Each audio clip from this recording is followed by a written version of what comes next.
eu intitulei essa palavra como frutos da graça. Então, ao contrário do que muitos imaginam, né, não existe nenhuma contradição entre a graça e santificação. Não existe nenhuma contradição. Eu sei que, às vezes, a primeira vez que você entra em contato com a palavra da graça, muitos presumem o quê? Olha só, agora essa palavra vai gerar crentes, né, desleixados, vai gerar crentes que vão viver pecando. Né? Essa palavra do amor incondicional, da graça, do favor imerecido, vai gerar uma mentalidade, uma predisposição nos irmãos de não servir, de não abençoar o corpo de Cristo. Mas eu quero dizer que tudo isso é uma grande mentira do diabo. Por quê? É o contrário. A graça tem o poder de gerar santidade em você. Estou convicto que um dos principais frutos da graça de Deus é que ela gera santidade. Ela gera uma vida que produz frutos para o Senhor. Aquele que viu ao Senhor, aquele que teve revelação de Cristo, aquele que tem recebido da graça de Deus, inevitavelmente ele vai produzir atitudes de obediência. Amém, irmãos? Então, nós não alcançamos santidade quando nós atuamos diretamente nela. Eu vou dar uma ilustração para você entender melhor. Você não produz mais frutos, porque obediência, santidade, são frutos da graça. Você não produz mais frutos concentrando nos frutos. Digamos que eu tenha um pé de laranjeira, aí começou a aparecer lá uma laranjinha. Aí o que acontece? Aí eu começo, né, a tirar o pó daquela laranja todos os dias, coloco água em cima daquela laranjinha, tá? E eu fico focando naquela laranja, mas a minha mentalidade é que fazendo isso, a laranjeira irá produzir muitas outras laranjas. É uma tolice. O que eu preciso fazer para que aquela laranjeira produza mais laranjas? Eu preciso fazer o quê? Eu preciso cuidar da raiz. Eu preciso aguar a raiz, não a laranja, não os frutos. Eu preciso concentrar na raiz, no caule, eu preciso adubar a terra se for necessário, enfim. A sua vida também é assim, a minha vida também é assim. Não adianta você ficar focando nos frutos. Os frutos, eles aparecerão espontaneamente. Não adianta você ficar focando lá nos irmãos da sua célula. Por que os irmãos não têm encargo pela igreja? Por que os irmãos não têm encargo pela célula? Você está focando nos frutos. Isso é uma tolice. O que é preciso ser feito? É preciso focar na raiz. A raiz é a graça de Deus. A raiz é você ter revelação de Cristo. Revelação da igreja. Porque quem teve revelação de Cristo, quem teve revelação da graça, do amor imerecido de Deus pela vida dele, eu quero dizer, inevitavelmente ele terá encargo lá pela vida da célula, ele terá encargo por abençoar a igreja financeiramente. Por quê? Porque os frutos são resultados. Amém, irmãos? Glória a Deus. É preciso que você acompanhe aqui o meu raciocínio raciocínio lógico em relação à palavra. Eu queria usar 2 textos principais para ilustrar essas verdades para você. O primeiro deles está lá em 1 Pedro 1, do 13 ao 16. Abra aí a sua palavra, amém? A palavra de Deus. 1 Pedro 1, do 13 ao 16. Amém? Aleluia. Traga sempre a sua Bíblia, nem que seja no smartphone. Amém? Aleluia. Aí você me deixa nervoso. 1 Pedro 1,13. Vamos lá. Por isso, cingindo... Sim, você vem estudar a Bíblia e não traz a Bíblia. Você vai jogar bola, não leva a bola, irmão. Por isso, cingindo o vosso entendimento, Eu já expliquei para os irmãos domingo passado que cingir significa usar, significa colocar, essa palavra bonita aqui, né? A Bíblia tem esse linguajar, né, rebuscado, bonito. Sede sóbrios e esperai inteiramente na graça. Mesmo que esse irmão não consiga visualizar aí os seus lábios, diga para ele aí, espere inteiramente na graça. Oh, aleluia! Esse é o conselho do apóstolo Paulo aqui para nós. Espere, sede sóbrio, use o seu entendimento, use o seu raciocínio.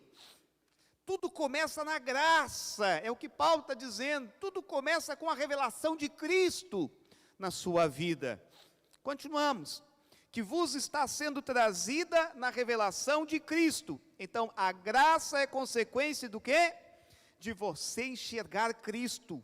Quanto mais você enxerga Cristo, segundo o Espírito, não é o Jesus do quadro, não é o Jesus da religião, é o Salvador, é o Filho de Deus, o Cristo. Quanto mais você enxerga Cristo, quanto mais você, esse enxergar é ter revelação, amém, irmãos? Quanto mais você tem revelação, mais graça vai ser derramada sobre a sua vida, mais você vai ter entendimento do favor de Deus, mais você vai andar debaixo desse favor. Aí o apóstolo continua dizendo, como filhos da obediência, você é filho da obediência, não vos amoldoeis as paixões que tinhais anteriormente na vossa ignorância. Ignorância do quê? De Cristo. Continuamos. Pelo contrário, segundo é santo aquele que vos chamou, tornai-vos santos também vós mesmos em todo o vosso procedimento, porque escrito está, sede santos, porque eu sou santo. Queria dar algumas dicas aqui para você compreender a palavra de Deus, estudar a palavra de Deus. A primeira delas é o seguinte: todas as vezes que você ler o Velho Testamento, você precisa colocar a cruz de Cristo lá. Você precisa trazer a nova aliança e colocar lá. Amém? Outra dica é que você não pode pegar textos isolados e sair, né, concluindo coisas precipitadamente. Você sempre precisa pegar o contexto, versículos antes e versículos depois daquele versículo em questão. Então, muitos irmãos usam esse versículo, sede santos, porque eu sou santo. Mas qual é o contexto do ser santo? Qual é o contexto da obediência? O que o apóstolo Pedro fala antes de falar a respeito da obediência e a respeito da santidade? Ele fala do quê? Da graça. Não vos aparteis da graça, esperai inteiramente na graça. O ser santo, a obediência é fruto de revelação de Cristo e da graça de Deus. Diga comigo, a graça é a raiz, a santidade é o fruto. Quantas vezes você tem focado no fruto? Você tem focado naquilo que é exterior, nas atitudes exteriores, mas esquece que o fruto é consequência de uma árvore saudável. Oh, pastor, eu queria tanto que o meu esposo mudasse. Mas então você tem que parar de focar no fruto, você tem que alimentar a raiz. Como é que você alimenta a raiz? Em vez de você ficar condenando o seu esposo, você vai declarar palavras de fé sobre a vida dele. Então, você sabe que eu não sou um esposo muito romântico, eu reconheço isso. E a minha esposa, ela já me falou isso. Amor, poderia ser um pouco mais romântico, tá? Acho que essa é a crise da maioria das mulheres. Não, né? Não é. Não, está amarrado. Mas ela também já fez de outras formas. ela chega para mim e ela diz: você é um homem romântico, e aí ela começa a falar. Sabe o que eu percebi? Estou abrindo meu coração aqui, falando uma experiência minha para você, tem a ver com a palavra aqui. Quando ela fala que eu não sou romântico, isso não gera algo muito bom em mim, porque eu fico pensando, não tem um homem perfeito, ora bolas, entende? Eu corto o cabelo dela, eu faço isso, aquilo, aquele outro, calma aí. Mas quando ela fala, tu é um homem romântico, tu é assim, tu é desse jeito, sabe o que gera em mim? Desejo de ser. Desejo de ser, eu começo a me ver assim. Você entende? Os frutos são apenas o resultado da raiz. Não foque nos frutos, foque na raiz. A graça é a raiz. Quando ela está falando, tu é um homem romântico, tu é um homem maravilhoso. Nesse sentido, o que ela está fazendo? Ela está transmitindo graça para mim. Por quê? Porque na realidade eu não sou tanto assim. Entende? Então eu não merecia estar ouvindo aquilo ali. Mas mesmo assim ela está falando. O que é isso? É graça. Graça é favor imerecido. Se você fala tudo que o outro merece segundo a carne, aí não é graça, é lei. Então seja graciosa aí com seu esposo em nome de Jesus. Amém. Vamos adiante, que falar de si mesmo não é algo muito confortável. Então, lá em Gálatas 5,16, o apóstolo Paulo diz assim: digo, porém, andai no Espírito, e jamais satisfareis a concupiscência da carne. A concupiscência, essa palavra bonita aqui, significa desejo, inclinação da carne. Então, o que muitos presumem? Que em primeiro lugar eu preciso ser obediente, em primeiro lugar eu preciso cumprir as regras todas, e aí depois eu vou andar no Espírito. Aí sim, se eu for obediente, se eu orar bastante, se eu agradar a Deus com as minhas atitudes, aí eu vou andar no Espírito. Mas é o contrário. O apóstolo Paulo está dizendo que o andar no Espírito é que faz você obediente. O andar no Espírito é que faz com que você vença a carne. Faz com que você vença, você diga não para o pecado. Se é a minha obediência que faz com que eu ande no Espírito, que atrai a graça de Deus para mim, então não é graça mais. Por quê? Porque então é o sinal que eu paguei. Eu conquistei aquilo. Graça não depende de você. Graça não depende das suas atitudes. Depende da sua fé naquilo que o Filho de Deus fez. Então, a medida de revelação que temos da graça está inteiramente ligada à revelação que nós temos de Cristo. Você precisa cada dia ver mais Cristo. Não ouça mensagens, esse é o espírito do mundo, irmãos. Qual é o espírito do mundo, da autoajuda? Qual é?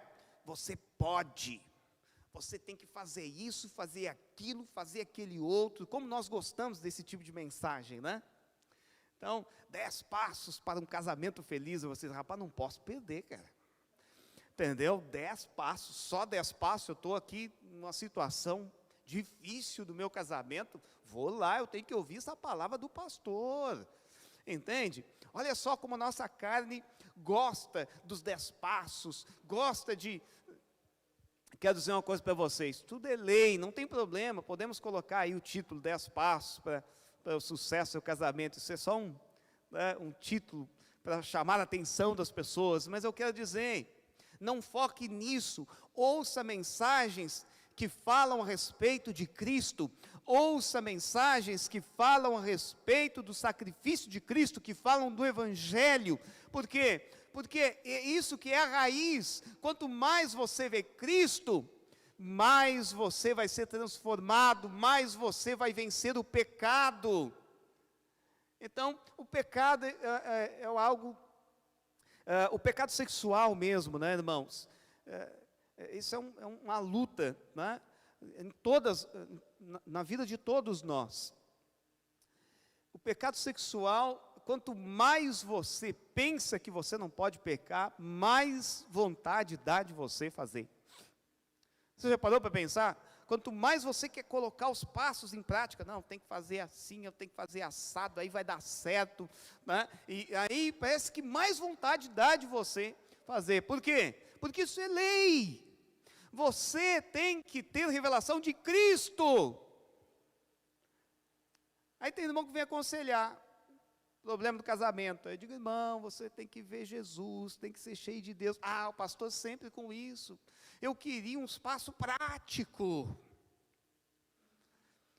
Mas ele está sempre falando de Jesus, sempre falando que tem que orar, que tem que ser cheio do Espírito. Isso eu já sei. Eu quero alguns passos práticos. Quero dizer uma coisa para você. Cristo é a resposta de Deus para mim e para você. Para todas as coisas, Ele é a resposta de Deus. Se você for cheio da graça, se você for cheio do Espírito, se você for cheio da vida de Deus, sabe o que vai acontecer? Você diz não para o pecado fácil. É algo natural. Você nem percebe, quando você percebe, você está andando em vitória. É assim que nós vencemos o pecado, irmãos. É pela graça, você nem percebeu, quando você se dá por conta, venci, rapaz. Estou uma semana já, estou 2, estou 1 mês, andando em vitória nisso. Olha só que bênção. Não é assim, quando você às vezes está com os irmãos, no final de semana, aqui no encontro, você chega em casa segunda-feira, você diz, mas nem pensei em pecado, cara. Olha só, aquilo que estava, né, me assediando, aquela tentação, esse final de semana nem me lembrei. Aleluia, glória a Deus. É assim que funciona, mas não deve ser só no final de semana que você está com os irmãos. Pode ser sempre assim, deve ser sempre assim. Foque na raiz, na graça, é o que o apóstolo Pedro está nos dizendo aqui. Pedro diz para esperarmos inteiramente na graça. Espere inteiramente na graça, é o que Pedro está dizendo aqui. O que é esperar inteiramente na graça? Isso não é passividade, irmãos. Sempre que a Bíblia fala de você descansar, de você esperar, a Bíblia nunca está se referindo a uma atitude passiva. Vou ficar em casa então agora, uns pés para cima, afinal de contas agora ganhei uma rede, vou instalar lá em casa, agora não vou fazer mais nada. Quando a Bíblia fala de descanso, de esperar, a Bíblia nunca está falando de passividade. Pode aproveitar a sua rede aí, sem condenação. Mas a Bíblia não está falando de passividade. Ela está falando de uma atitude de fé. Espere inteiramente na graça. Ou seja, em vez de eu acusar o meu esposo, agora eu vou usar de graça. Quando você faz isso, o que você está fazendo? Você está esperando inteiramente na graça de Deus. Em vez de chamar meus filhos de capetinha, eu vou dizer que eles são cheios do Espírito. Vou fazer com que eles andem com outros menininhos que são cheios do fogo de Deus. E aí eu vou dizer para eles, olha aqui, está aqui. Esse aqui é o teu povo, Você é assim. Você entende? O que você está fazendo? Você está esperando inteiramente na graça. Em vez de você procurar 10 passos para vencer a pornografia, você vai ser cheio do Espírito, você vai meditar, se encher da palavra, receber mais de Cristo. Quando você percebeu, você venceu, você está andando em vitória. Aleluia! Por quê? Porque o verso 14 nos diz assim, quando você espera inteiramente na graça, acontece algo, como filhos da obediência, o apóstolo Pedro está dizendo. Você espera inteiramente na graça, então os frutos virão. Quais são os frutos? Obediência. Obediência. Se você não tem encargo, se os irmãos da sua célula não têm encargo pelo corpo de Cristo, pelo Evangelho, quer dizer, Não foque nas atitudes, eles precisam ser cheios do Espírito. De alguma forma você precisa toda semana pintar um quadro de Cristo lá, na reunião da célula, na comunhão, para que eles possam ver Jesus, para que eles possam perceber quão grande graça que alcançou eles. Você sabe que Pedro, ele negou a Jesus. Não foi qualquer coisa que Pedro fez, irmãos. A última vez que ele negou, ele estava sentado lá na fogueira, que os guardas fizeram, e ele estava vendo Jesus, a Bíblia diz. Você já pensou nisso? Ele vendo Jesus, e ele lá espraguejando, talvez falando palavrões, dizendo: eu não conheço esse Jesus, eu não faço parte dessa gente. Sabe, quando o Senhor ressuscitou, a primeira pessoa que viu Jesus foi Maria, mas a segunda foi o Pedro. Foi o Pedro. O apóstolo nos fala isso, é o apóstolo Paulo. A Bíblia não fala o que aconteceu nesse encontro que Jesus teve com Pedro. Mas na segunda multiplicação dos peixes, lá a segunda pesca maravilhosa, melhor dizendo, Jesus estava a cerca de 100 metros da praia, e Jesus falou com os discípulos que estavam no barco, e a Bíblia diz que quando João, o discípulo amado, percebeu que era Jesus, ele falou para Pedro, e Pedro não esperou o barco ir até a praia. Diz que Pedro vestiu a túnica dele, né, e pulou na água e foi até Jesus. Eu fico pensando, essa reunião que Jesus teve com Pedro foi maravilhosa. Pedro viu a graça, Pedro se sentiu amado, mesmo tendo negado, mesmo tendo feito algo tão horrível para o Senhor. Ele queria estar perto de Jesus agora, depois daquela reunião. Aí eu pergunto algo para você. Pedro viu a graça. Aí de repente, Pedro está lá no barco, e de repente João pisa no pé do Pedro. Aí Pedro vai ficar irado, vai ficar chateado, vai xingar o João. Será? Duvido. Duvido. Depois ele ter feito o que fez para Jesus, ter sido perdoado, ter se encontrado com a graça do Senhor, um pisão no pé não é nada mais agora, não significa nada. Como é que eu posso negar perdão para o João aqui que pisou no meu pé? Eu neguei a Jesus.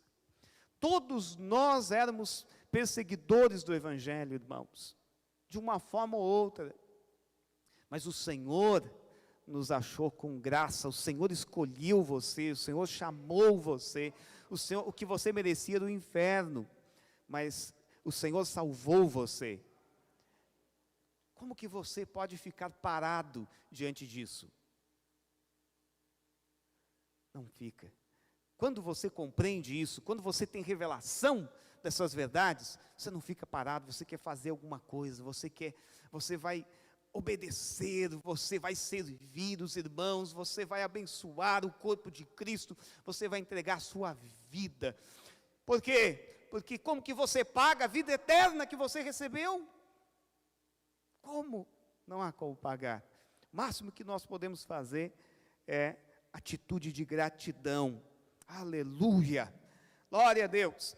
Aí, lá no versículo ainda 15 e 16, o apóstolo Pedro diz assim: pelo contrário, segundo é santo aquele que vos chamou, tornai-vos santos também vós.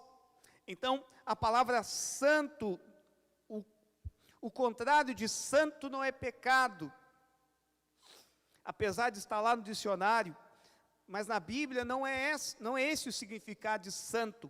Santo na Bíblia significa separado, tirado do uso comum. Aí o apóstolo Pedro está dizendo o seguinte: você viu Cristo, se você viu Cristo, você viu a graça. Se você viu a graça, você percebeu que agora você é santo, você percebeu que você foi tirado do uso comum, agora você percebeu que você não é mais qualquer um que anda por aí. Então você não pode ter mais atitudes de qualquer um. Você não é mais um jovem comum lá na escola, lá no seu serviço. Então você percebeu isso. Você não pode mais agora ficar lá naquele grupo de WhatsApp de pornografia, porque afinal você não é mais qualquer um agora. Você não é mais comum. Como que você percebe isso? Quando você tem revelação de Cristo e da graça de Cristo. Aí você percebe. Aí você não fica mais agora. Por quê? Porque eu não sou qualquer um mais. Aí você não se permite mais ao pecado, porque você sabe que você foi separado por Deus. Você não é qualquer um mais. Você sabe o que faz do diamante algo muito caro? Porque ele não é comum. Ele é raro. Não adianta você sair na rua aí, pegar uma pedra, chegar numa relojoaria e dizer, eu vim aqui vender essa pedra, quanto que o senhor me paga por essa pedra? Vamos dizer, você está louco. Não pago nada. Sai daqui. Por quê? Porque pedra é comum. Por isso que não tem valor. Você entende? Antes você era comum, agora você não é comum mais. Mas muitos, mesmo após ter nascido de novo, eles não conseguem ver isso. É por isso que você ainda se permite a muitas coisas. É por isso que muitos irmãos ainda se permitem, muitas vezes, ao pecado. Por quê? Porque você não teve revelação de Cristo. Se você não teve revelação de Cristo, você não viu a graça. Se você não viu a graça, você não percebe que você é santo, que você é separado. Então, no mundo é comum as pessoas se separarem, mas nós continuamos casados. Por quê? Porque nós somos incomum. No mundo é comum as pessoas não terem paz, não dormirem, viverem ansiosas, mas nós podemos experimentar de paz. Por quê? Porque nós somos incomum. Você é incomum, você é santo. É isso que o apóstolo Pedro está dizendo. Aleluia, esse é o chamado de Deus para você. Para sermos incomuns. Você não pode ser mais um no meio da multidão. Você foi chamado, escolhido por Deus, separado por Ele. Aleluia, irmãos. Isso é tão importante. Oh, que o Senhor dê revelação para você nessa manhã dessas verdades. A sua vida nunca mais será a mesma. Aleluia. Glória a Deus. Agora, eu queria usar outro texto para continuar falando ainda da graça e dos seus frutos. A graça produz em nós muitas coisas. Ela tem produzido isso na sua vida? Se não tem, é porque você não viu a graça ainda. Porque a graça produz frutos em nós. Está lá em Hebreus 12, 14, vamos ler? Aleluia. Diz assim, segui a paz com todos e a santificação, sem a qual ninguém verá o Senhor. Então o apóstolo Paulo nos dá duas condições para você ver o Senhor. Seguir a paz com todos e a santificação. Atentando diligentemente, para que ninguém seja faltoso, separando-se da graça de Deus. Então, quando que você decai, quando que você se torna faltoso? Quando você se separa da graça de Deus. Nem haja, agora o apóstolo Paulo começa a listar aqui algumas consequências daquele que se afasta da graça. Ele diz, nem haja alguma raiz de amargura, que brotando vos perturbe, e por meio dela muitos sejam contaminados. Amargura contamina, irmão. Oh, misericórdia, o Senhor nos livre. Nem haja algum impuro ou profano, como foi Esaú, o qual por um repasto vendeu o seu direito de primogenitura, pois sabeis também que posteriormente, querendo herdar a bênção que foi dada para Jacó, né, foi rejeitado, pois não achou lugar de arrependimento, ou seja, o pai não voltou atrás, a bênção ficou com Jacó, que a bênção deveria ser dele, embora com lágrimas o tivesse buscado. Então, a primeira coisa que nós vemos aqui, sem santidade ninguém vê ao Senhor. Sem santidade ninguém vê o Senhor. Então, Cristo, a graça produz fruto em nós. Pois ver Cristo é a raiz, a graça é o tronco, e os frutos são obediência, e a recompensa é ver o Senhor. O apóstolo Paulo está falando aqui das mesmas coisas que o apóstolo Pedro. Só que o apóstolo Paulo ele vai além. Ele vai além, ele fala o seguinte, que a recompensa dos frutos é você ver a Cristo. Sabe o que eu aprendo aqui? Deus quer colocar você e eu num círculo virtuoso de crescimento. É isso que o apóstolo está falando. Por quê? Você vê Cristo, você percebe a graça. Quem percebe a graça, percebe que é santo e tem frutos de obediência. Aí o apóstolo Paulo diz, quem tem frutos de obediência, santificação, vê o Senhor de novo. Aí você vê Deus de novo, você vê Cristo mais ainda, mais revelação. Aí você entra no processo, aí você tem mais revelação de Cristo, você entra no processo e você fica nesse círculo virtuoso de crescimento constante. Você lembra quando eu falei aqui do círculo virtuoso aí não é virtuoso, aí é viciante do pecado? Você lembra?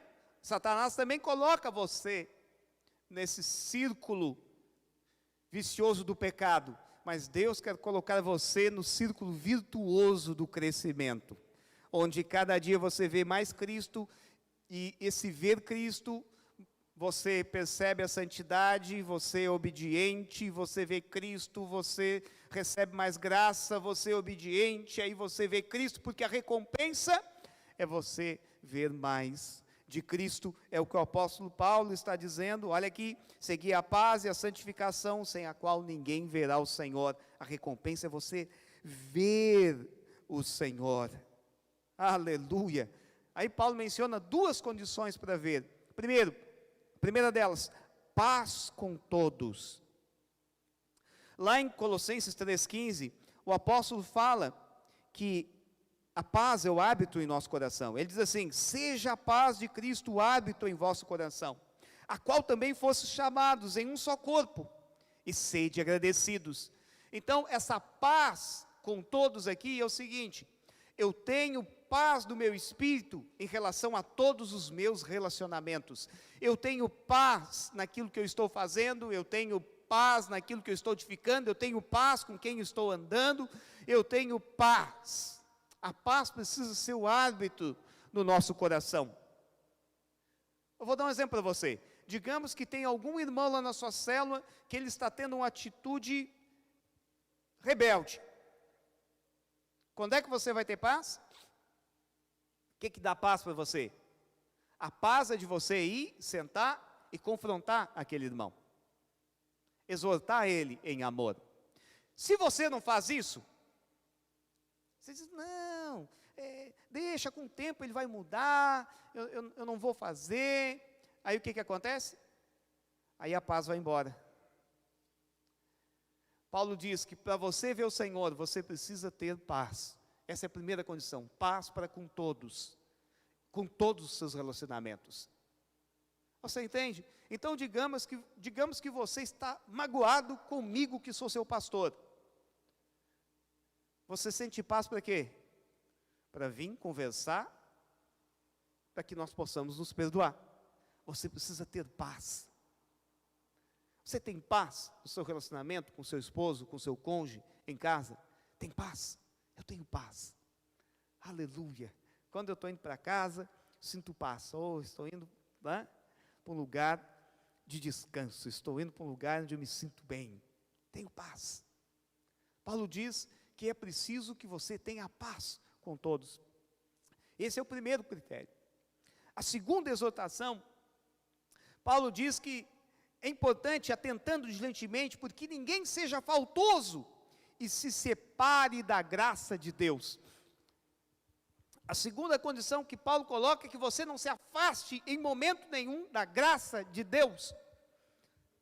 Então, lá em Gálatas 5,4, o apóstolo fala o que é se afastar da graça de Deus. Ele diz assim: de Cristo vos desligastes, vós que procurais justificar-vos na lei, da graça decaístes. Quando que você se afasta da graça? Quando você procura justificação nas suas obras. Quando você procura justificação naquilo que você faz. Quando você acha que você vai ser aceito por Deus por algo que você fez. Quando você cai no caminho da justiça própria. Então o apóstolo diz que quando você faz isso, então você decai da graça de Deus. E quando você decai da graça de Deus, então duas coisas serão produzidas na sua vida. Ele diz que a primeira delas é uma semente de amargura irá brotar no seu coração. Você já percebeu? Todo aquele que fica confiado nas suas obras, no seu mérito, mais tarde ou mais cedo, ele vai se tornar uma pessoa rancorosa, amarga, irritada, iracundo, uma pessoa crítica. Por quê? Porque só se sente amargurado quem é bom demais e a sua bondade não foi retribuída. Você entende? Afinal, eu sou um pastor tão bom, me esforço tanto, faço tantas coisas para esses irmãos, mas olha só a retribuição deles. Nem no culto veio, ficou em casa porque é mais confortável. Não é fácil ser pastor, é difícil a gente ser uma pessoa boa. Você entendeu? Você está percebendo a raiz de amargura? É complicado. Eu faço tanto aqui para essa célula, fiz tanto todo esse ano, não faltei uma reunião sequer. Mas lá no dia da multiplicação, quem foi honrado? Foi o João. Porque não reconhecem. É por isso que às vezes as pessoas não ajudam mais, não fazem mais, porque não sabem reconhecer quem realmente ajuda. Você já percebeu? E o pai e a mãe, tem pai e mãe que fica cobrando uma dívida impagável do filho. É aquele rancor todo, aquela amargura, aquela irritação constantemente. Passei 9 meses contigo na minha barriga, quem é que paga isso, meu Deus do céu? O parto, tu não sabe, tu nunca vai sentir a dor de um parto, agora agindo desse jeito com a tua mãe. Me diz uma coisa, minha querida, quando que ele vai pagar essa dor do parto? Ele já está com 15 anos, não pagou ainda e não vai pagar nunca mais. É impagável essa dívida toda. Quantas fraldas eu troquei, aquela amargura toda, por quê? Porque se afastou da graça. Quando você está na graça, você olha para os seus filhos, você vê um grande privilégio. Você se sente privilegiado, glória a Deus, aleluia, Deus é tão bom, Deus é tão bom, o Senhor tem me dado sabedoria, os meus filhos são saudáveis, são cheios de vida. Quanto casal que ainda está orando para ter filhos, e olha aqui, oh Deus, o Senhor é bom demais, obrigado Senhor. Você entende? A postura é totalmente diferente quando você está na graça, mas Paulo diz que muitos decaem da graça com o tempo, decaem da graça. Muitos irmãos pensam que, tem irmão que reclama, o pastor parece que só eu, ele não vê nenhum outro mais. Pense em fazer alguma coisa, pá no meu WhatsApp, só eu, ele está me mirando. Por quê? Por que alguém pensa assim? Porque você já decaiu da graça, irmão, você está se afastando da graça. Porque quando você está na graça, servir para você é um privilégio. servir o corpo de Cristo é um grande privilégio. Poder abençoar aqueles irmãos da cela é um grande privilégio. Deus poderia fazer, os anjos poderiam fazer, mas Deus olhou para mim, com todas as minhas falhas, minhas limitações, Deus decidiu me usar. Oh Senhor, como que eu pago isso? É um grande privilégio, mas quem decai da graça, tudo se torna um fardo.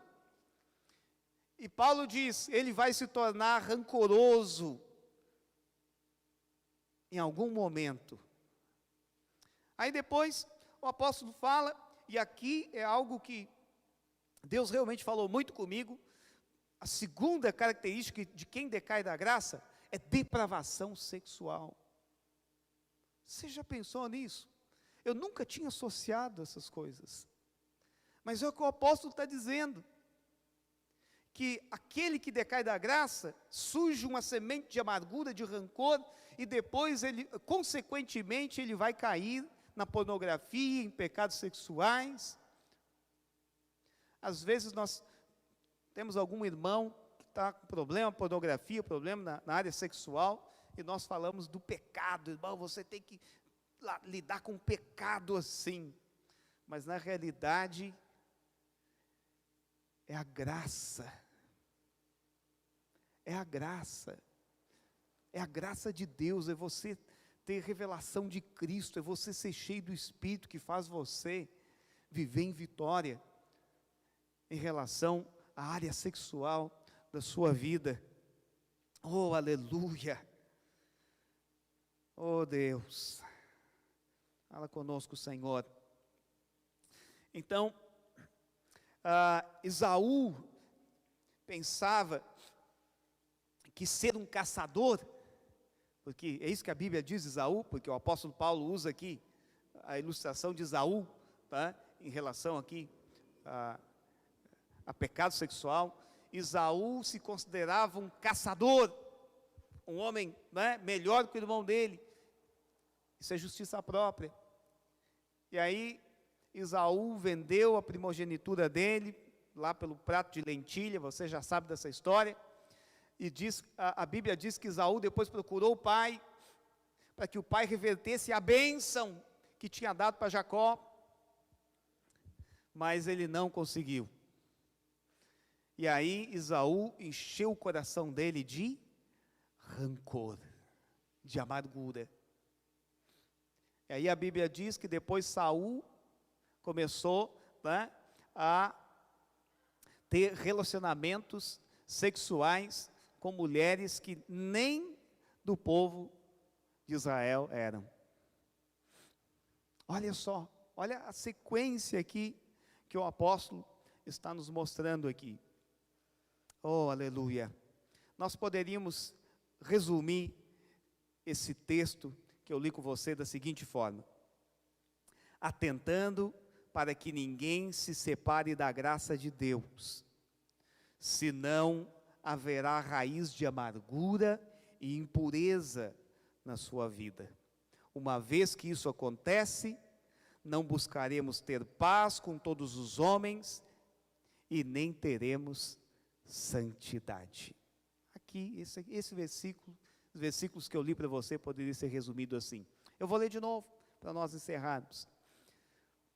Atentando para que ninguém se separe da graça de Deus. Todo o problema é quando você se separa da graça, quando você começa a confiar nos seus méritos.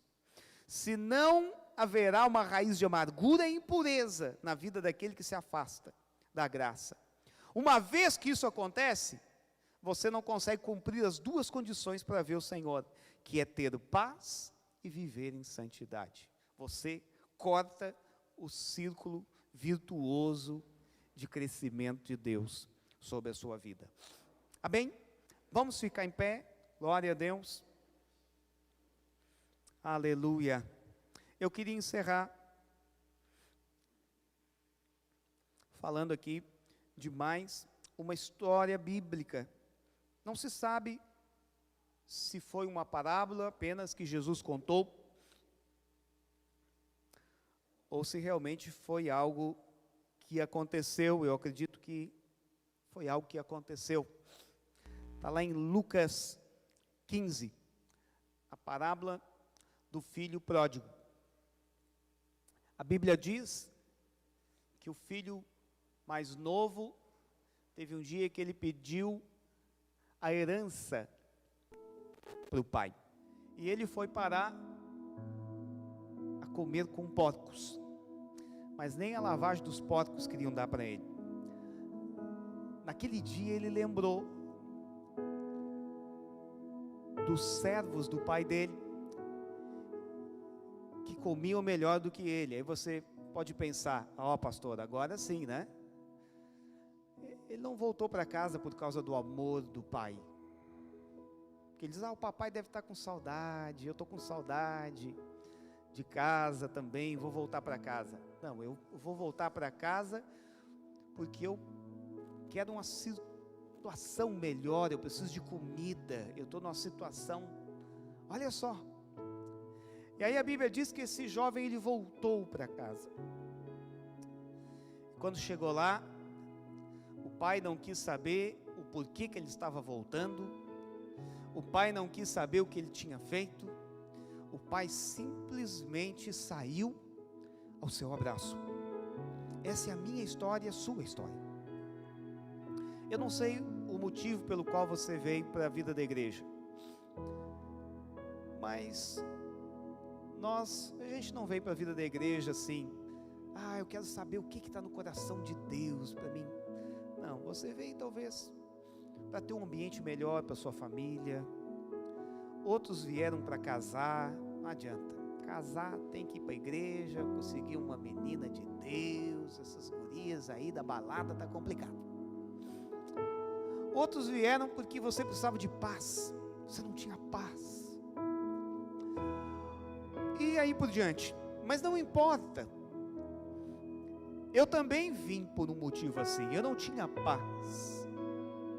Eu era totalmente aprisionado por espíritos malignos, vivia em depressão, uma criança depressiva. Eu vim para Jesus por causa disso. Eu precisava de alguém que me salvasse. E o pai nos aceitou. A Bíblia diz que o pai colocou o anel. Anel era o cartão de crédito sem limite da época. Sabia disso?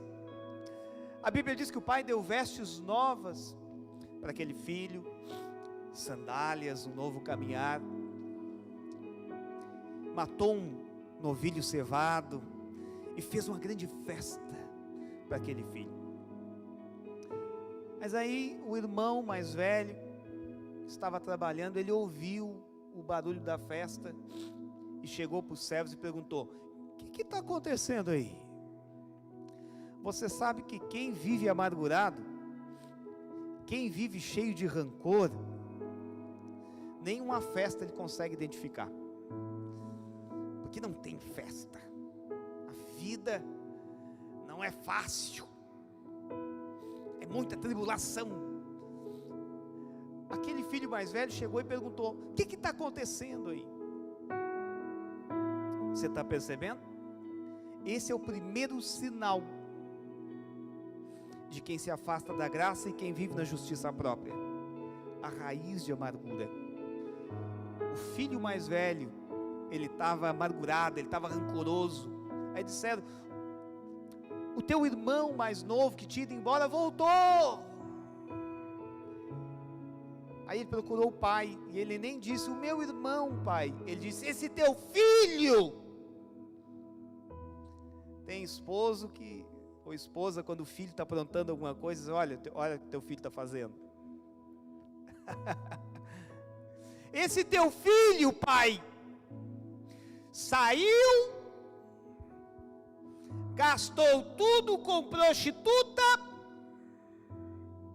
Mas a Bíblia não tinha dito em momento nenhum que ele tinha gastado com prostituta.